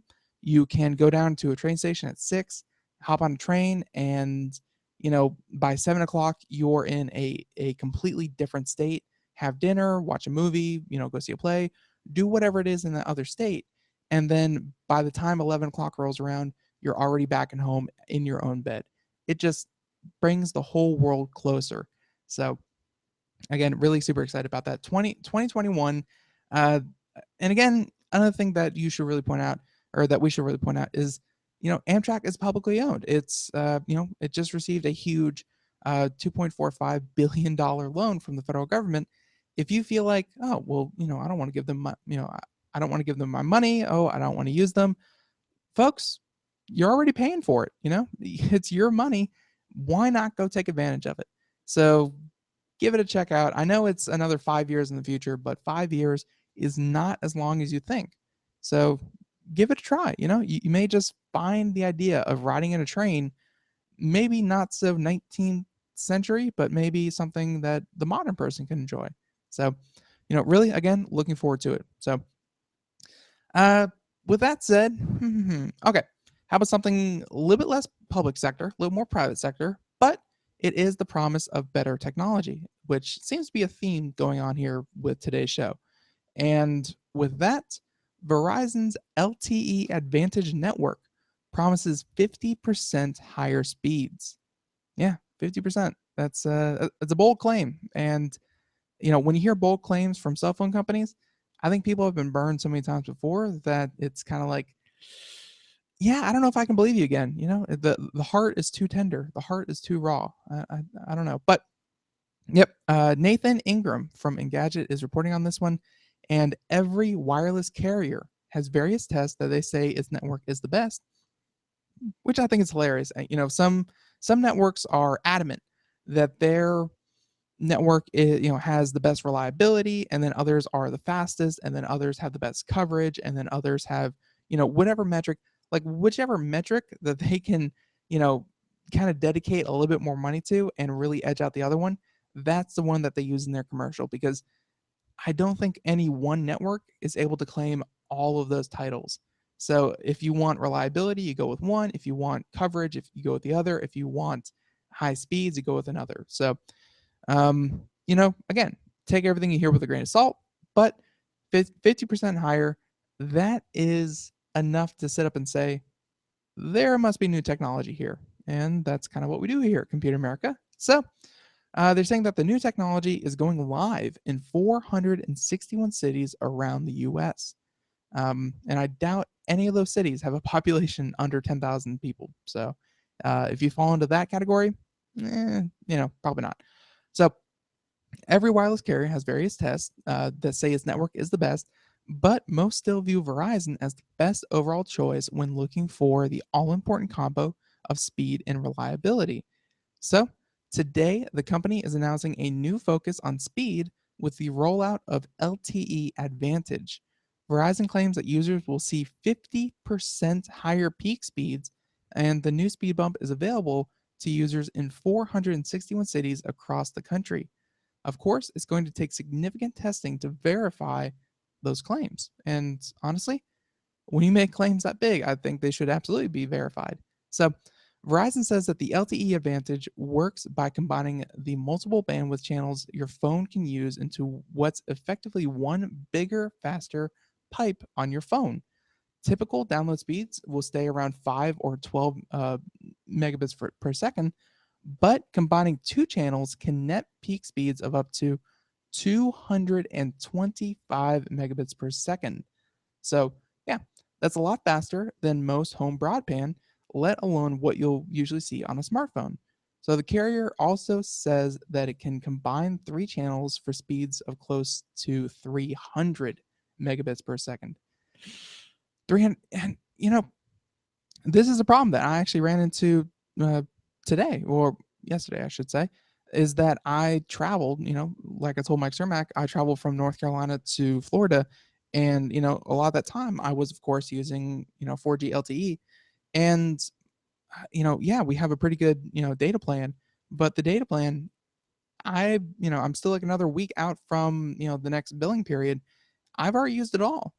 Sometimes higher speed isn't exactly what the doctor ordered, because if, you may have all the speed in the world, you may be able to suck 300, megabits per second, but if you still have 5 gigs of data in a billing period, 300 megabits per second, that'll take you, somewhere near just a couple of hours to use your entire data cap.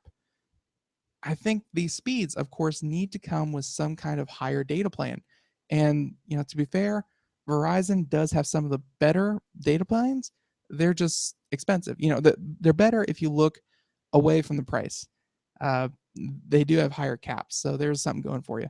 But all these speed improvements don't really mean much if you can't use the data that you'll, actually be using. So, anyways, Verizon's estimates for typical speeds seem low, but there's no question that 2 or 3 channel speeds are significantly faster than what carriers currently offer. So even if Verizon only reaches half of what it promises for peak speeds, it's a pretty significant boost over the status quo. Yeah, so it's not at all clear what circumstances will let your phone take advantage of these higher speeds. Verizon's vague says that it'll kick in when you need it most, typically under conditions with big data use. So, still, the potential for faster download speeds can't hurt. So, to take advantage of the LTE advantage, you'll need a relatively recent smartphone. So, Samsung Galaxy S7 or the S6 are compatible with the service, as well as various Moto Droids and iPhone models. So I guess comparable iPhone models would be somewhere in the iPhone 5S, 6, 6S kind of models. So, and of course, Droids have their own naming scheme that I'm not quite up to date on, but probably anything within the last 2 years is going to be compatible. So you can see the full list of compatible devices. They have them there in the Engadget article. If you really, really want to go check it out, and the full list of the LTE Advantage cities can be found there. I think reading off 463 different cities would be a little tedious, so we're not going to do that. But yeah, the lists are available, and heck, the idea of faster data speeds, it never hurts, because LTE networks and all these different cell phone networks, these are also the things that the cars of the future are going to be using. These are the things that drones of the future are going to be using to send and receive data. So having a bigger pipeline, if nothing else, just means that cars are going to be a little bit more reliable when they are on a data network. It means drones are going to be a little bit more reliable. It means your cell phone. It means, any combination of devices is just going to be that much more reliable. And yeah, exciting stuff, exciting stuff. So moving from that one on to the dystopian ruler of the galaxy. And no, no, no, no, this is not any political body. This is not, Republican, Democrat, any kind of spiel, but the futuristic leader of the country. Let's be honest here, when it comes to tech, it's probably going to be Mark Zuckerberg. He already has everyone's identity, or at least 1.8 billion people's identities at this point. And again, those are like daily active users, are like 1.8 billion profiles. He has a lot going on, and he has a lot of firepower to bear. So when he says he's going to make a new artificial intelligence that controls your home, hey, that's worth sitting up and noticing. So this is from Sean Buckley, and yeah, Zuckerberg hopes to show off his home. I'm sorry, Zuckerberg hopes to show off his home control AI next month. So it sounds like Zuckerberg's personal Jarvis is coming along nicely. So remember that artificial intelligence that Mark Zuckerberg said he was going to build to control his house? Well, it sounds like he actually made it, and he's almost ready to show the public.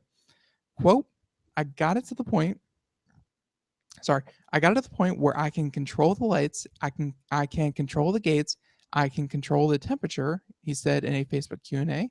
And he said it's getting there. So Zuckerberg says he hopes to have a demo of the project available sometime next month and credits a lot of the AI success to his engineering team at work. It's awesome because I get to interact with all these Facebook engineers who are doing this awesome AI work in speech recognition, in face recognition. He says, I've programmed it so now when I walk up to my door, my gate, I don't have to put in a code or something like that to get in or even put in a key. It just sees my face and lets me in. So even so, the AI isn't quite ready for prime time. Zuckerberg says that the house only responds to his own voice, much to his wife's disappointment. He said that I'll have to give her access once I'm done. So yeah, that's a pretty good idea that you shouldn't, someone who lives in the house should have pretty easy access to things. Um, but at the same time, I'm not too impressed by kind of what he kind of said. This does seem like a personal project, like a passion project. So he doesn't have to impress anyone with it. If it works for him, then that's perfectly fine. But things like facial recognition into opening gates or opening doors, that I think are things that is kind of things that are possible with a Raspberry Pi or similar devices. It's not crazy high techy. Wow, I can't believe Zuckerberg does that.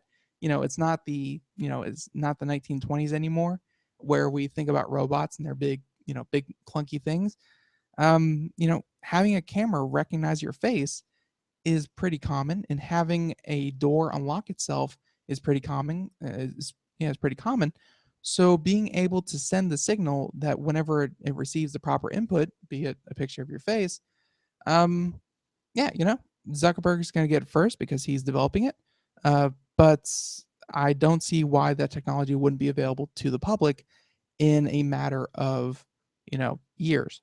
So you know, a day without keys is definitely coming.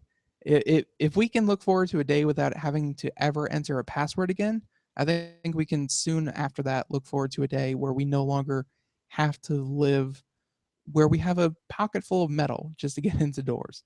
Not necessary.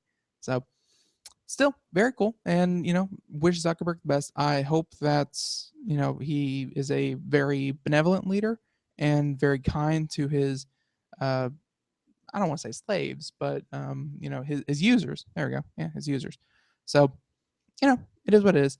um all right, so we have enough time for maybe one more story, and I think we're gonna do this one.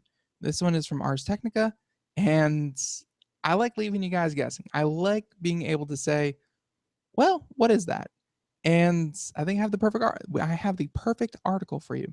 So again, Ars Technica, and SETI has observed a strong signal that may originate from a sun-like star. Uh-huh. So, the star is located about 95 light years from Earth and has at least one confirmed planet. And this is from Eric Berger, again from Ars Technica. So, yeah, let's get excited and then immediately dash our hopes when it's nowhere near as exciting as we thought it was. But it remains only the barest of probabilities that astronomers have just found evidence of extraterrestrials or even intelligent life.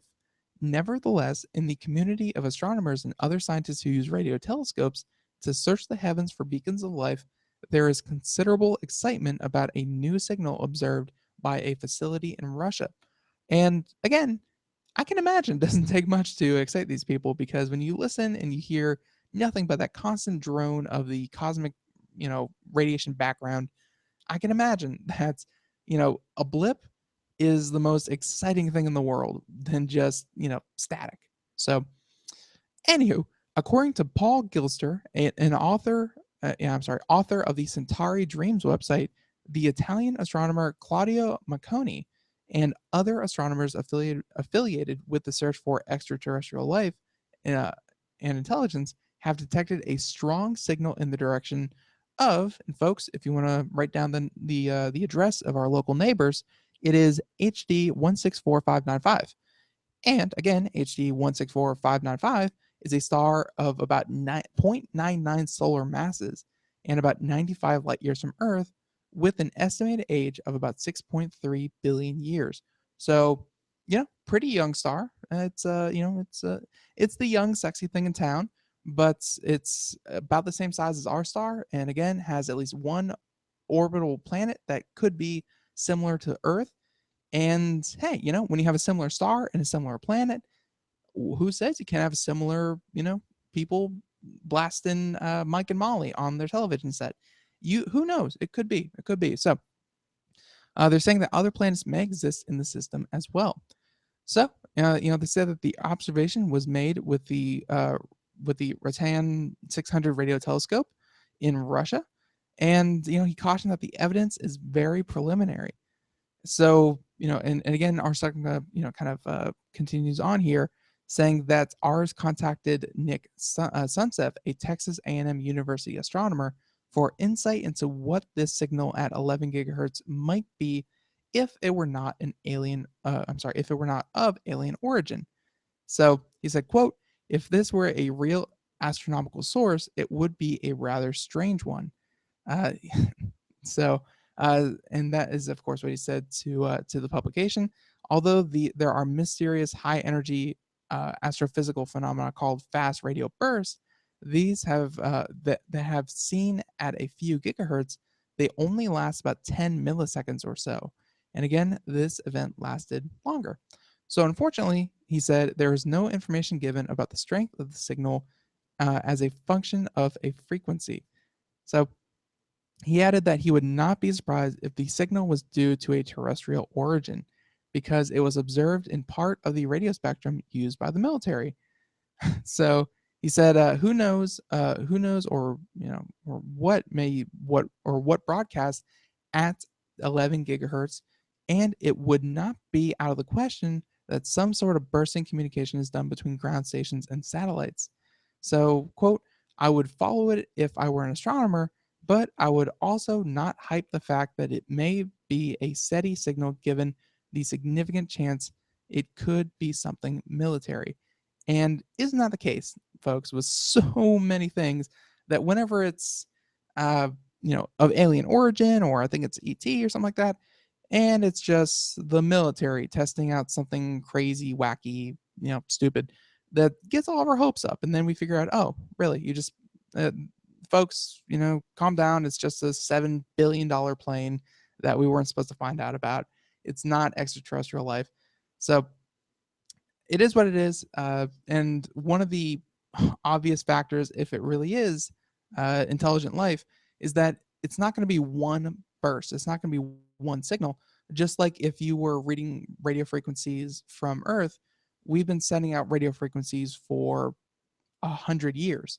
So if it was intelligent life from our friends over at HD 164595, then we would hear continuous bursts. We're going to hear them for maybe in a couple months, and then after a couple months for very very very reliably over the next couple of years.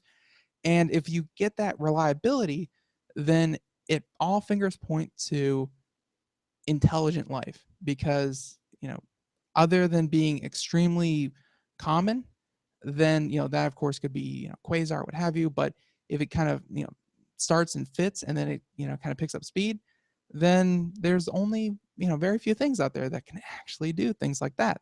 So yep, hope we have neighbors. It would be super cool. And folks, hey, and I know I'm saying folks way too much. I apologize. I will work the folks out of my system. But hey, I would love to hear your input on this. If you would like to send us a 90 message, seconds. in this last 90 seconds, if you'd like to send us a message and I'll be able to read it, on another show about anything I've talked about any tech support thing, about anything you may have tantalizing your brain, please feel free. ComputerAmerica.com.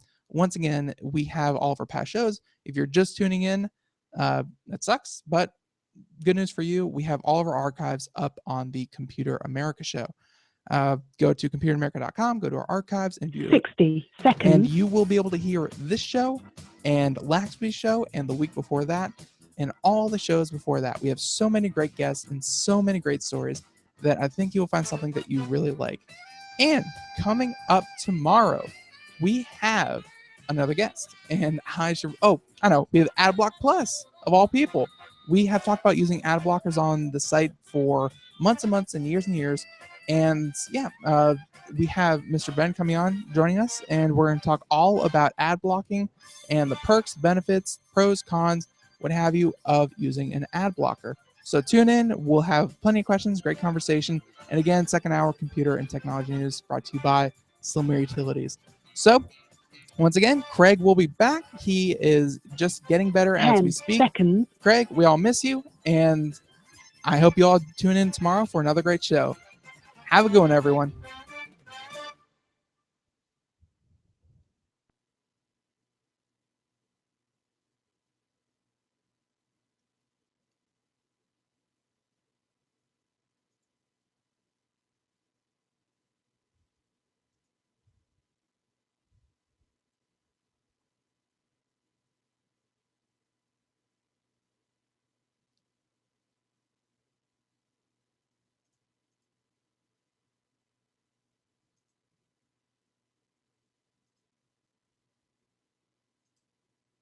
Thank you for using Blog Talk Radio. Goodbye.